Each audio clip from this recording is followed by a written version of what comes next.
Praise the Lord. मेरे प्रिय भाई बहनों, आप सभी को मेरा प्यार भरा नमस्कार। मैं परमेश्वर का धन्यवाद करती हूँ कि प्रभु ने फिर आप तक वचन दिए हैं पहुँचाने के लिए। तो मैं परमेश्वर का धन्यवाद करती हूँ कि चलो आज का हम वचन की ओर चलते हैं कि किस प्रकार से टॉपिक बता रहा है कि मृत्यु के बाद का जीवन। इस संसार में प्रत्येक वस्तु अनिश्चित है, केवल एक चीज़ को छोड़कर वह है मृत्यु का। मृत्यु के बाद क्या होगा, ये ख्याल बहुत लोगों को सताता है। जब कोई मर जाता है तो शोकित लोगों को ये कहकर तसल्ली दी जाती है कि उसके प्रियजन का स्वर्गवास हो गया है। आप किस ओर जा रहे हैं?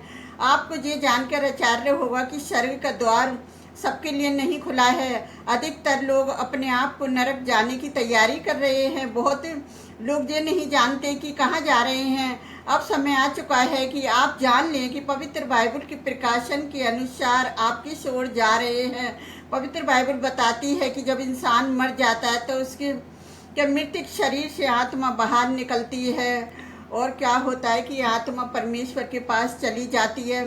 तो हम इस वचन में देखेंगे, लूका 9:30 में पढ़ेंगे।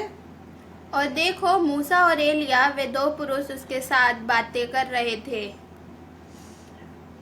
परमेश्वर का धन्यवाद करते हैं कि किस तरह से इसमें लिखा हुआ है कि मसीह मनुष्य की आत्मा अनंत है, जो मृत्यु के बाद या तो ये स्वर्ग में अनंत जीवन या नरक में अनंत दंड पाता है। स्वर्ग में वह स्थान है जहाँ परमेश्वर अपनी महिमा और सामर्थ्य में अपने दूतों के साथ विराजमान है।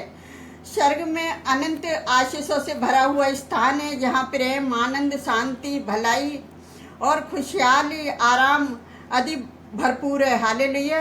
और नरक की सजा काटने का वह श्रापित स्थान है यहाँ शैतान और उसके दुष्ट दूतों के लिए तैयार किया गया है। जैसे हम मत्ती 25:41 में, वरना मनुष्य परमेश्वर की आज्ञा को तोड़कर और शैतान की बातें सुनकर नरक की राह लेता है। पवित्र बाइबल बताती है कि नरक की सजा अनंत है। यहाँ घोर अंधकार है, अकेलापन है, दुष्ट उत्पन्न और तड़पने वाली आग और प्यास और निराशा और भयंकर पीड़ा है, चिल्लाहट आदि होती है। और जो कोई वहाँ पहुँचता है वह बाहर नहीं आ सकता। वह आत्माएं दिन रात पीड़ा से तड़पती हैं। हालेलुया। जैसे लूका 13:28 में लिखा है और मत्ती 13:42 में लिखा है। तो परमेश्वर का धन्यवाद करते हैं कि प्रभु हमें इस वचन के द्वारा क्या समझाता है। अगर हम 16:19 और 31 में देखेंगे, एक धनवान मनुष्य था जो वैजनी कपड़े और मलमल पहनता और प्रतिदिन सुख विलास और धूमधाम के साथ रहता। उसने उससे कहा, जब वे मूसा और भविष्यवक्ताओं की नहीं सुनते तो यदि मरे हुओं में से कोई जी भी उठे तो भी उसकी नहीं मानेंगे। हालेलुया। तो यीशु मसीह यहाँ धनवान व्यक्ति के बारे में, कौन वो धनवान व्यक्ति है? एक यहूदा अगवा को एक यहूदा को वो क्या है कि एक अगवा जो उसको चेतावनी देता है। यीशु मसीह ने उसे चेतावनी के लिए लिया कि लोगों के लिए सुख और आराम में रहता था। और अपने क्या था कि उसके द्वारा जो एक लाजर नाम का जो व्यक्ति था, उसे क्या होता था, उसकी डाबड़ी पे छोड़ दिया जाता था। उसकी परख होती थी कि किस तरह से इस आदमी के साथ क्या करेगा, जो इसको खाना देगा या नहीं देगा। तो जैसे हम 31 में देखेंगे कि परंतु अब्राहम ने कहा, यदि उन्होंने पहले विश्वास नहीं किया तो वे मृत्यु में से जीवित होकर आने वाले यहूदी लोगों ने उस पर विश्वास करने से इनकार कर दिया। उन्होंने कहा कि उसके शरीर और लाश को चुरा ले गया था। और इस दृष्टांत में ये शिक्षा नहीं मिली कि सब धनी लोग नरक में जाएं या सभी निर्धन लोग स्वर्ग में जाते हैं। कुछ धनी व्यक्ति स्वर्ग में जाते हैं जबकि कोई गरीब लोग क्या स्वर्ग नहीं जाते। धनवान और गरीब दोनों के लिए स्वर्ग की एक ही कुंजी है, वह कुंजी विश्वास की है। यदि धनी व्यक्ति ने पछतावा और विश्वास किया होता तो वह भी गरीब व्यक्ति के प्रत्येक दया प्रस्तुत करता। उसने अपने पड़ोसी की मदद करने के लिए अपने धन का उपयोग किया होता। इसके साथ ही वह स्वर्ग गया होता। हालेलुया। तो इस भिखारी ने ये भिखारी भी स्वर्ग नहीं जा सकता था। वह परमेश्वर के प्रत्येक क्रोध और कड़वाहट से भरा हुआ रहता है, विश्वास करने से इनकार करता है। यदि उसने ऐसा किया होता तो वह नरक जाता।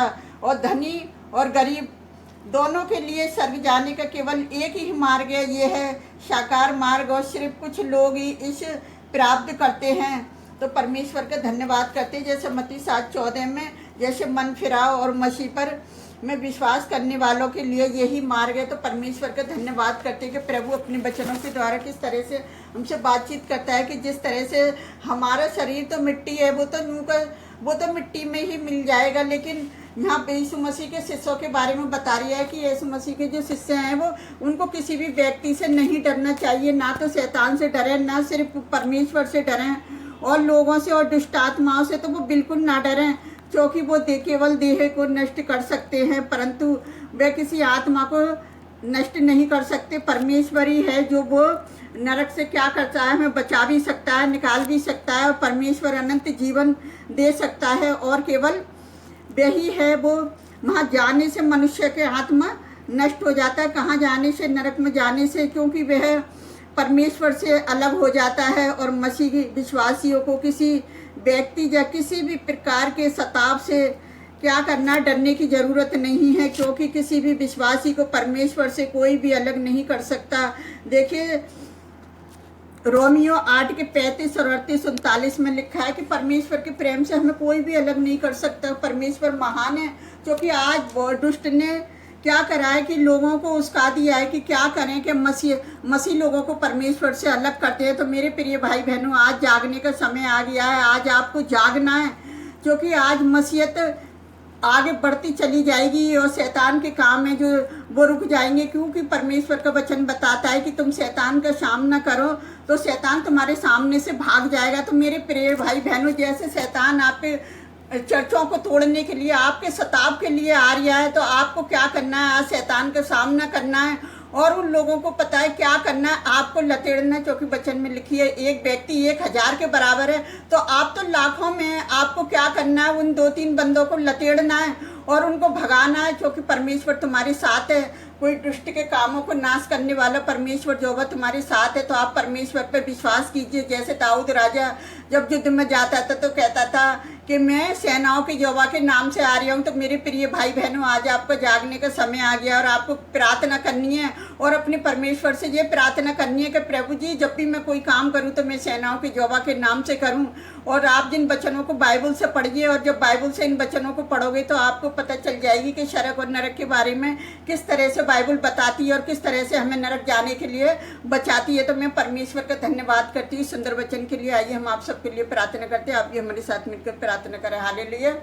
धन्यवाद करती मेरे राजाओं के राजा, प्रभुओं के प्रभु, आप महान है राजा, आप स्तुति के जोग हैं प्यारी जो परमेश्वर। किस तरह से आपने इस वचन से बातचीत करी खुदावन, कि किस तरह से वो धनवान व्यक्ति अधलोक में गया प्यारे पिता परमेश्वर, और आपने लाजर को स्वर्ग में अब्राहम की गोद में रखा प्यारे पिता परमेश्वर। किस तरह से वो पीड़ा में तड़प रहा था पिता, आज पीड़ा में तड़पने के लिए लोग अब मार को चुनने हैं मेरे जो परमेश्वर। आज जितने लोग मसीहत को चुनने हैं खुदावन, वो परमेश्वर के चुने हुए लोग हैं प्यारे जो परमेश्वर। आप उन्हें हिम्मत और ताकत दीजिए कि वो किसी सताव से ना डरें खुदावन, वो हर सताव का सामना करें प्यारे पिता परमेश्वर। जब कलीसिया के लोग प्रार्थना करते हैं तो बड़ी बड़ी घटनाएं प्यारे पिता परमेश्वर उनके ऊपर से हट जाती हैं, बड़े बड़े बंधन टूट जाते हैं मेरे जो परमेश्वर। तो आप अपने लोगों की सहायता मदद करें प्यारे पिता परमेश्वर। जहाँ जहाँ रैलियाँ हो रही हैं खुदावन, वहाँ अपने लोगों की सहायता मदद करें, क्योंकि आपकी मदद के बिना कुछ भी नहीं कर सकते मेरे जो परमेश्वर। मैं अपने देश के लिए भी यही प्रार्थना करती हूँ खुदावन, ऐसे शत्रुओं से हमारे देश को बचाना खुदावन, जो हमारे देश की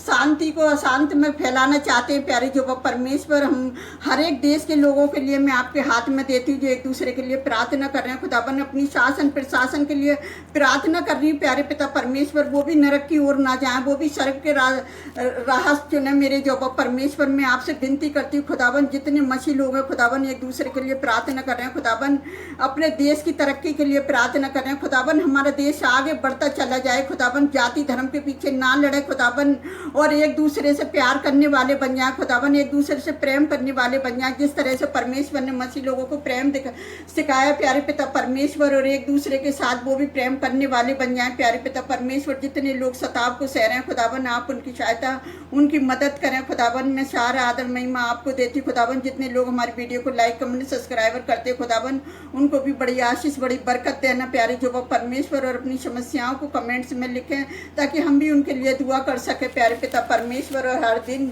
जो हम हर रोज उनके लिए प्रार्थना करते हैं, हमारी प्रार्थना करना भी व्यर्थ न जाए, एक आशीष बन जाए है मेरे खुदावन। और मैं आपसे क्या मांगूं मेरे प्यारे प्रभु परमेश्वर पिता, आप तो हमारे मांगने से पहले ही जानते हैं। आपने हमारी छोटी सी प्रार्थना को सुना और कबूल किया, उसके लिए धन्यवाद करती पिता। मैं सारा आदर महिमा आपको देती, जो भी मांगते हैं मैं इसको पवित्र और सामर्थी नाम पर। प्रभु आप सबको बहुत अच्छी आशीष दे।